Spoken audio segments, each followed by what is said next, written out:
राज्यसभा के लिए कसी कमर, अन्य 5 की नहीं छोड़ी कसर, 24 के संग्राम पर भी पूरी नजर, डैमेज करने की कोशिश में कांग्रेस। राज्यसभा चुनाव के लिए दोनों दलों ने कमर कस ली है। बीजेपी दफ्तर में जहां 2 दिन से पूरा कुनबा जमा है, वहीं कांग्रेस कार्यालय में भी जमघट लगा हुआ है। बात करें स्ट्रेंथ की तो बीजेपी के 107 विधायक हैं। इसके अलावा 2 निर्दलीय, 2 बीएसपी, 1 एसपी विधायक भी बीजेपी प्रत्याशियों को वोट करेंगे। साथ ही बीजेपी बचे हुए 2 निर्दलियों का समर्थन हासिल करने का दावा भी कर रही है। उधर कांग्रेस में 54 विधायक पूर्व सीएम दिग्विजय सिंह के लिए मतदान करेंगे। दूसरे उम्मीदवार फूल सिंह बरैया के लिए कांग्रेस क्रॉस वोटिंग की उम्मीद लगा रही है। इसके साथ ही कांग्रेस बीएसपी, एसपी और निर्दलीय को साधने की कोशिश भी कर रही है। 52 वोट एक लोग के लिए चाहिए। हमारे पास 107 तो भारतीय जनता पार्टी के हैं। कल 5 लोग, 2 बीएसपी, 1 समाजवादी पार्टी और 2 निर्दलीय, 5 लोग कल भोजन पे हमारे साथ थे, डिनर पे। अभी बाकी लोग भी 2 लोग बचे, उन्होंने भी चिट्ठी दिया है, तो हो सकता है वो भी भारतीय जनता पार्टी को वोट देंगे। ऐसे 57 एक आदमी को वोट मिलेंगे, तो ऐसे दोनों मिला के 114 वोट हो जाते हैं। तो भारतीय जनता पार्टी को स्पष्ट बहुमत है, 2 सीटें भारतीय जनता पार्टी जीत के आएगी। दिग्विजय सिंह जी हैं, दूसरे नंबर पर बरैया जी हैं। पहली सीट क्लियर है, दूसरे के लिए प्रयास किए जा रहे हैं कि जितने वोट हैं उतने वोट बरैया जी को मिले। विधायक थे सपा, बसपा और निर्दलीय जो सरकार के समय कांग्रेस के साथ नजर आ रहे थे, लेकिन अब वो बीजेपी में जाके कह रहे हैं कि हम बीजेपी के साथ हैं। वो तो सत्ता के साथ हैं, मलाई के साथ हैं, क्या कहें, वो तो सत्ता के साथ हैं। पहले भी सत्ता के साथ थे, आज भी सत्ता के साथ हैं। कांग्रेस फिर वापस आ जाएगी तो फिर कांग्रेस के साथ होंगे। राज्यसभा के रण के साथ दोनों तरफ 24 के संग्राम पर भी मंथन का दौर चल रहा है। बीजेपी उपचुनाव प्रबंधन समिति की बैठक में कोर इशू यानी कांग्रेस की घेराबंदी पर रणनीति बनी।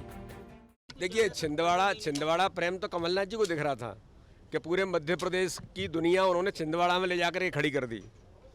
मेरे बुंदेलखंड के एग्रीकल्चर कॉलेज को पन्ना से उठा के छिंदवाड़ा ले गए। ये सारे मुद्दों की चर्चा होगी। विशेष का जो मैं माहौल देख रहा हूँ, जनता कभी उन लोगों को बर्दाश्त नहीं करेगी जो उनके वोट को बेचकर पार्टी बदलते हैं।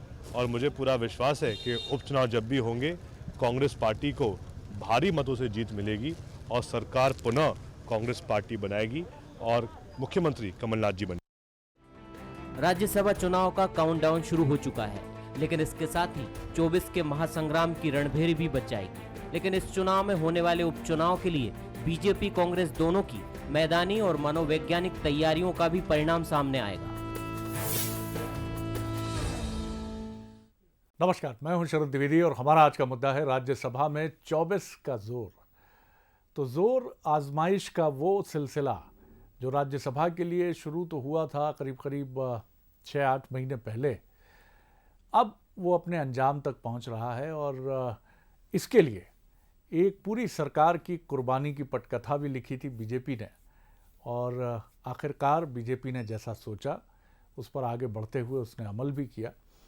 और अब वो घड़ी है जब बीजेपी को इंतज़ार है कि 2 सीटें उसके खाते में जाएं, और वो मुस्कुराते हुए निकले कि सदस्य संख्या पर्याप्त न होने के बाद भी उसने जो समीकरण और जो जोड़ तोड़ का गणित बिठाया, उस गणित में उसे कामयाबी हासिल हुई।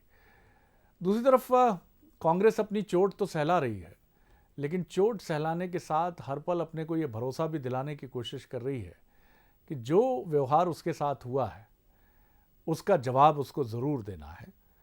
और जवाब देने के लिए भले ही कुछ छोटे मोटे मैदान हारने पड़े तो कोई बात नहीं, लेकिन आगे बड़ा मैदान है, और उस बड़े मैदान में अगर वो कामयाबी हासिल करती है कांग्रेस, तो काफ़ी हद तक न सिर्फ वो अपनी निराशा से, अपने अपमान से उबर पाएगी, बल्कि ये भी बता पाएगी कि नहीं, उसके साथ जो कुछ हुआ था वो तथाकथित रूप से गलत था।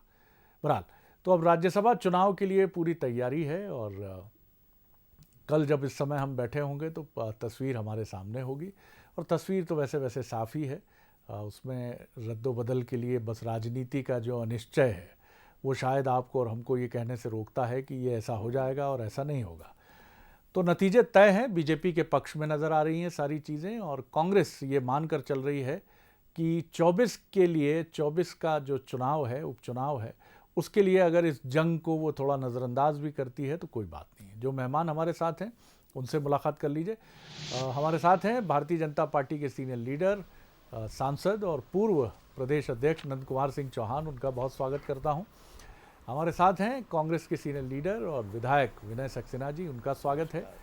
धन्यवाद। और वरिष्ठ पत्रकार, राजनीतिक विश्लेषक और कई पुस्तकों के लेखक शिवनराग पटेरिया जी हमारे साथ हैं, उनका भी स्वागत है। पटेल साहब, मैदान बहुत साफ नज़र आ रहा है और बीजेपी के लिए, नंद कुमार सिंह जी के लिए मुस्कुराने की पर्याप्त वजह है।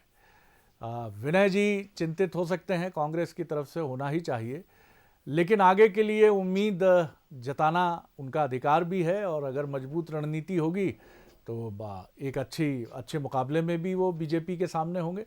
आप किस तरह देखते हैं राज्यसभा के इस रण को, जिसमें अब 24 घंटे का बस समय हमारे पास है और तस्वीर साफ होगी? शरद जी, वास्तव में मुझे जो चीज दिखती है वो बहुत ही साफ है, बहुत ही ज्यादा स्पष्ट है।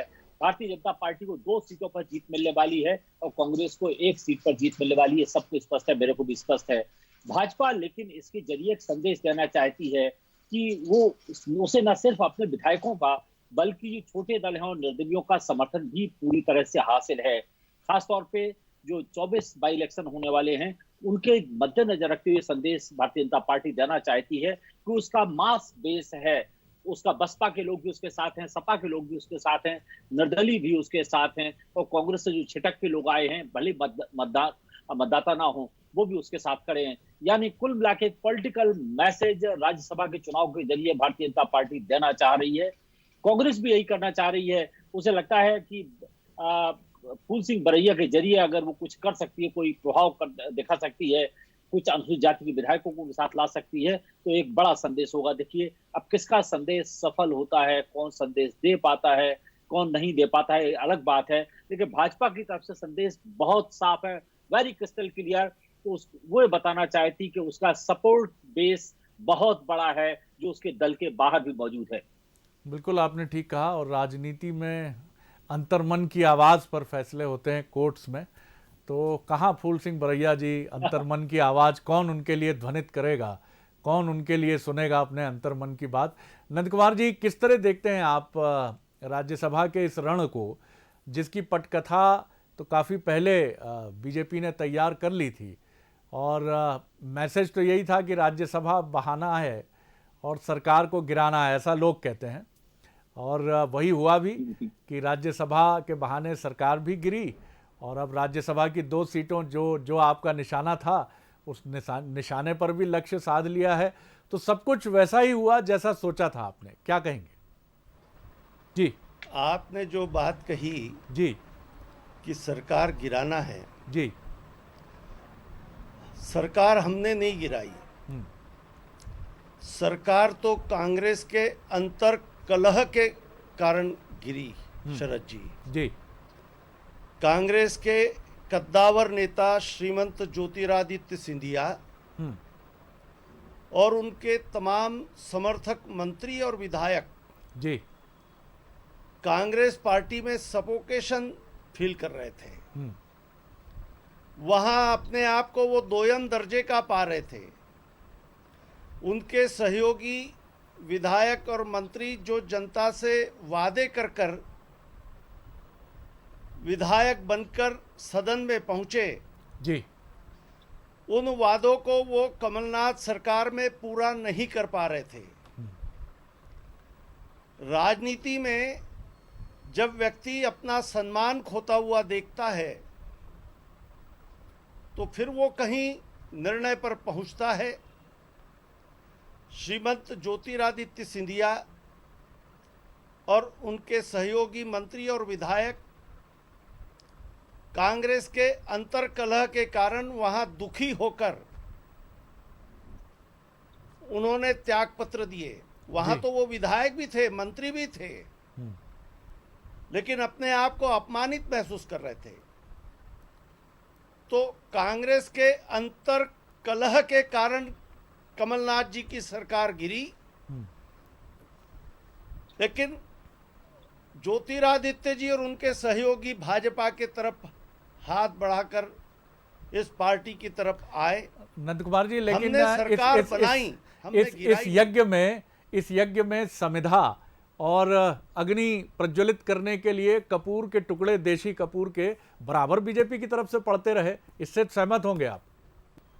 नहीं, जी। देखिए वो टुकड़े तो अपमान की आहुतियां जो डाल रहे थे कांग्रेस के ही कद्दावर लोग, जी ये वहां प्रतिदिन अपने आप को अपमानित महसूस कर रहे थे। जी। और श्रीमंत ज्योतिरादित्य सिंधिया एक प्रभावशाली नेता है, उनका अपना एक जनाधार है, सरकार बनने बनाने में उनकी भी भूमिका रही है, लेकिन बाद में मतलब निकल गया तो पहचानते नहीं वाली स्थिति में कांग्रेस ने उनको अपमानित करना शुरू किया। उनके विधायकों को, मंत्रियों को ये महसूस होने लगा जी कि यहाँ हमको जो सम्मान मिलना चाहिए, हमारी बात की जो सुनवाई होनी चाहिए वो न होने के कारण उन्होंने दुखी होकर कांग्रेस पार्टी छोड़ी और तोड़ी। सर, अब ये मत कह दीजिएगा कि सरकार तो आपकी हमारे झोली साथ में आ आकर गिरी। उन्होंने सरकार जी बनाई। जी जी जी देखिए, जी ज्योतिरादित्य जी जब वहां से हटने का निर्णय कर चुके अपने सहयोगियों के साथ, तो भाजपा के साथ उनका संवाद स्थापित हुआ जी और हमने सरकार बनाई।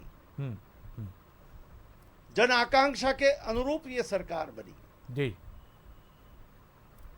चलिए, नंद कुमार जी ने बहुत संतुलित, और ये बिल्कुल बीजेपी की वही आदर्श गाइडलाइन है जिससे व्यक्ति ना 1 इंच इधर होता है न 1 इंच इधर होता है।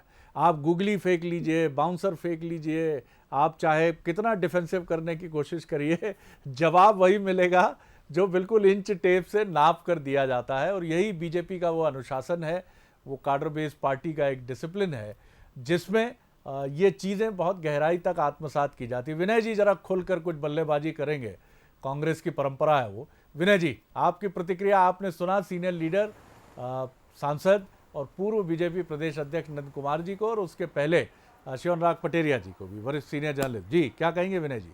जी जी।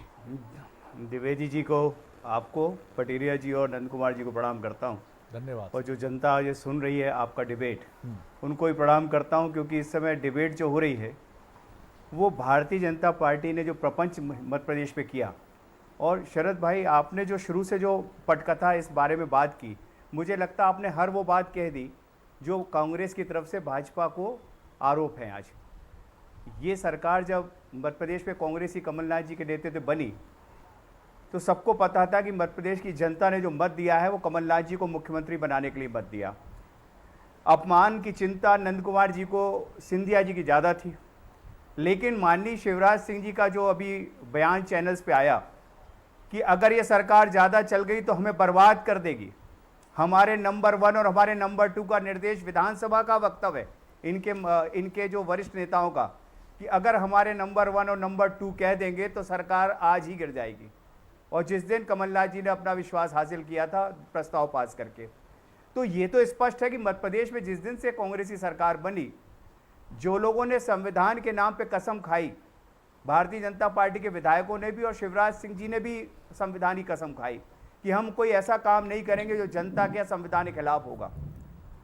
जनता को अपमान हो रहा है ये कोई नहीं देख रहा। जनता ने जिस जनादेश को दिया उसका अपमान हुआ, वो नंद कुमार जी बात नहीं कर रहे। जैसा आपने कहा वो अपनी दोनों तरफ से अपनी गाइडलाइन के अंदर ही बात कर रहे हैं। मैं पूछना चाहता हूं कि ये जो 24 में से 22 का अपमान की, 24 की तो अपमान की बात है ही नहीं, ये 22 को जिसमें से मंत्री भी थे, और मैंने तो स्वयं अपनी आंखों से देखा कि जब जो कागज लेके मंत्री आते थे, बल्कि ये 22 मंत्री जो हैं इन्होंने कभी किसी विधायक का काम नहीं किया, चाहे वो कांग्रेस का हो। लेकिन ये सब अतीत की बातें हैं। हम ये बार-बार बात कर रहे हैं विनय जी, सब अतीत की बातें हैं। मैं कह रहा हूं अभी गलतियां आपके भीतर हैं। आप तो मुझे बता दें किस प्रश्न पे बात करनी। जी जी, नहीं, मैं ये अब आगे की तरफ जो कहा भी जाता है कि आगे देखें, आप राज्यसभा की तरफ देखें, राज्यसभा से आगे 24 उपचुनाव की तरफ देखें, अपनी एकजुटता की तरफ देखें, बीजेपी को मजबूत टक्कर देने की तरफ देखें। अब ये जो चीजें थी, देखिए, ना बीजेपी अपनी खामियों पर बात करेगी, ना आप अपनी खामियों पर बात करेंगे और उन्हें स्वीकारेंगे। दोनों ही शक्ति का अर्जन करेंगे और अपनी अपनी शक्तियों पर ही बात करेंगे, तो फिर बात वही दोहराव की तरफ ही मुड़ जाती है। एक कहता है कि आपकी अगर ये सरकार बात है- अंतर विरोध की वजह से गिर गई और एक मेरा कहता है कहना कि आपने- धोखा हुआ। जी जी विनय जी, जी जी विनय जी। मेरा कहना है, नंद कुमार जी पुरानी बातें अपमानित और ये सब बिल्कुल ना करें। आप तो शिवराज सिंह जी के उस बयान पे ध्यान दिया करिए जो उन्होंने कहा था, जो उनको ऊपर हाईकमांड से निर्देश मिला था कि ये कांग्रेस सरकार भाजपा को बर्बाद कर देगी, इसलिए सरकार तो गिराना जरूरी है और इसलिए सिलावट जी और सिंधिया जी के बगैर सरकार गिर सर नहीं आप सकती। भी होते अब मैं तो आपसे शायद यही कहना करते चाहता हूं विनय जी। कि सरकार कल का जो आपका चुनाव है, राजनीति में आया राज्यसभा किस का- लिए है व्यक्ति? जी ना जी कांग्रेस ये नहीं करती। जी राजनीति में इसलिए नहीं आया कि जनता की सेवा करे, जनसेवा के बजाय अगर ये धंधा बन जाए पार्टियों का कि सरकार खरीद फरोख्त करके गिराना ही है, तो मुझे लगता है ये धंधा जो है उचित नहीं है। जनता का सम्मान ज्यादा 90 के जरूरी है। दशक से अब तक चुनाव में इतिहास मैं कहना देखें तो चाहता सारे हूं कि राज्यसभा राजनीतिक जो दलों का चुनाव है, इतिहास अतीत उसमें सामने है विनय कांग्रेस जी। का जी जी जी मध्य प्रदेश पे इतना गंदा इतिहास कभी नहीं रहा। ये नया इतिहास इनने लिखा है और ये आने वाला भविष्य इसी इतिहास जो है पुनः लिखा जाएगा। इस क्रिया की जो प्रतिक्रिया जनता इनको देगी, नंद कुमार जी भी आदरणीय यही है और मैं भी हूं और द्विवेदी जी और पटेरिया जी भी अपन सब मिलेंगे आने वाले उपचुनाव में। जब ये मुंह की खाएंगे, क्योंकि हम लोगों ने अभी जो दौरे किए, एक एक जहां पे उपचुनाव होना है, जनता आक्रोशित है, उद्वेलित है और इनको ईंट का जवाब पत्थर से देने तैयार बैठी है। उन जो लोगों ने इस्तीफे दिए हैं वो अपने क्षेत्रों का दौरा नहीं कर पा रहे। जब वो क्षेत्रों में जाते तो जनता कहती है जो 35 करोड़ में से हमारे 2 लाख की अगर हमारी आबादी है विधानसभा की, तो हमारा हिस्सा कहाँ है, हमारी राशि कहाँ है? आपके माननीय प्रधानमंत्री ने 15 लाख नहीं दिए और आप लोग 35 करोड़ में बिक गए, तो ये 35 करोड़ का हमारा हिस्सा कहाँ है? इस कोरोना संकट काल में भी 35 करोड़ का हिस्सा जनता को नहीं मिल रहा, जरूरत पे अनाज नहीं मिल रहा, किसी भी भाजपा कार्यालय से ना अनाज बटा, ना राहत राशि बटी और ना सरकार ने बांटी। आपको क्या लगता है कि जनता से ये सब देख नहीं रही क्या? क्या इस सब का परिणाम नहीं मिलेगा? कोरोना के मामले में जिस तरह से सरकार की असफलता हुई है, जिस तरह से सरकार ने मुंह की खाई है, एक तरफ आप टेस्ट बढ़ाते हैं तो फिर जैसे ही आंकड़े आते हैं आप टेस्ट करना बंद कर देते हैं। पूरी तरह से असफल सरकार के खिलाफ जनता भी तैयार बैठी है। और ये मत समझिए कि सरकार बना लेना महत्वपूर्ण है। सरकार को भी बड़ी बड़ी सरकारें कई बार बन गई हैं, लेकिन जब चुनाव में गई है तो उसी जनता ने वापस इनको जमीन पर ला के रख देंगे। और कोई काडर वाडर वाली बात अब मत करिए, शुचिता की, नैतिकता और चरित्र की बात भाजपा के लिए बिल्कुल मत करिए, क्योंकि जो कुछ घटनाक्रम है ये बताता है कि वही व्यक्ति, एक तरफ तो आप कहते थे जो आरएसएस का पका हुआ व्यक्ति है उसी को टिकट देंगे, सिद्धांतों पे देंगे। आज हमारे नरोत्तम मिश्रा जी ग्वालियर में जाके सबका डैमेज कंट्रोल कर रहे हैं। ये सब क्या दिखा रहा है? इसका मतलब है कि आग लगी हुई है और आग में जलेगा कौन, ये आने वाला समय बताएगा। भाजपा जो है उसको मुंह की खानी पड़ेगी। जनता के अंदर जो आक्रोश और आंदोलन है उसका जवाब मिलेगा इनको। पटेल साहब, आग लगी हुई है, बस कांग्रेस इसी आग की तरफ देख रही है। आग कहाँ है? आग क्या जनता के मन में है? आग क्या कहीं और है? उसका सिरा कहाँ पर है? और जिस तरह से कल के लिए हम बात कर रहे थे तो कांग्रेस ये मान रही है कि संख्या बल के सामने, ये विनय जी की बात से ये बात बहुत साफ है कि कोई दावा नहीं है, कोई वो नहीं है और स्वाभाविक है, उसमें उलझने की भी आवश्यकता नहीं है। संख्या बल, संख्या गणित सब बहुत साफ कहानी कह रहा है। लेकिन जो कांग्रेस की पीड़ा है, जो बार बार जनता की तरफ मुड़ रही है, आप कितना देखते हैं इसको? जिस तरह की बात विनय जी ने बार बार की है, हम भी इस सवाल को बार बार टटोलने की कोशिश करते हैं कि ठीक है, अब 24 सीटों के लिए उपचुनाव ही कांग्रेस की उम्मीद की किरण है और इसमें भी उम्मीद की किरण वो जनता है जिसकी तरफ कांग्रेस इस नारे के साथ जाने की कोशिश कर रही है कि हमारे साथ छल हुआ है। क्या कहेंगे आप?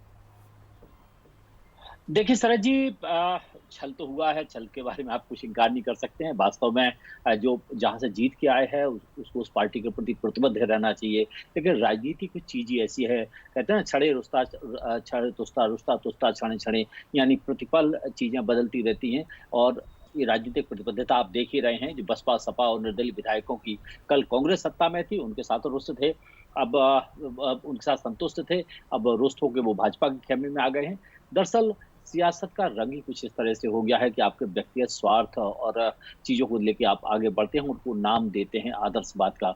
और निश्चित तौर पर अगर लोगों के मन में ये बात पैदा हो गई कि हमारा जो प्रतिनिधि है उसने हमारे साथ न्याय नहीं किया, तो भाजपा के लिए दिक्कत हो सकती है। लेकिन भाजपा की जो सबसे बड़ी ताकत है वो संघ और संगठन है। प्रधानमंत्री नरेंद्र मोदी और शिवराज सिंह चौहान के चेहरे हैं, और मुझे लगता है ये चेहरे उनको काफ़ी बढ़त दिला सकते हैं। और निश्चित तौर पर भाजपा का जो स्ट्राइक रेट है पिछले 20 सालों का, अगर उसका एवरेज किया जाए तो लगभग 60% के आसपास बैठता है। तो हम उस स्ट्राइक रेट को माने, उसको 50% भी कर दें, तो मुझे लगता है भाजपा को कोई बहुत ज़्यादा दिक्कत आने वाली नहीं है। इस बार बसपा जरूर कुछ सीटें चंबल ग्वालियर संभाग में छीन ले जाएगी। वो भाजपा की होंगी, कांग्रेस की होंगी, ये वक्त बताएगा। लेकिन बहुत ही मजेदार नतीजे आपको राज्यसभा के बाद में विधानसभा के उपचुनाव में देखने को मिलेंगे। पटेल साहब, एक छोटा सा सवाल और है, संक्षेप में ही उत्तर चाहूंगा आपसे। क्या राजनीति में जो क्षण भंगुरता है, एक क्या आपको लगता है कि एक इस तरह की राजनीति का भी जोर जनप्रतिनिधियों के मन में है? एक तरफ मेरे साथ बैठे हैं नंद कुमार सिंह चौहान साहब, जिनका जन्म जिस पार्टी में हुआ उसी पार्टी के साथ वो अंतिम सांस तक रहेंगे, ये तय हो जाता है। कांग्रेस में भी ऐसे नेताओं की संख्या बड़े लेवल पे है कि जिन्होंने जन्म लिया कांग्रेस में और ये मानते हैं कि इसी पार्टी में उनका समापन भी होगा। लेकिन बीच में कुछ ऐसे T20 के प्लेयर आ गए हैं जो मानते हैं 5 साल हो तो भैया अपन ने बटोल लो जो बटोलना हो, कछु ने चाहने अपने को बहुत तरीके से काम कर लो अपन ने, अब राजनीति चले ना चले। क्या ये इस किस्म की एक राजनीति भी आई है? क्योंकि बीजेपी में ये सब जानते हैं कि बीजेपी का जिस तरह का कलेवर है, उस पार्टी में उसी के कलेवर के लोगों के लिए संभावनाओं के दरवाजे खुले रहते हैं।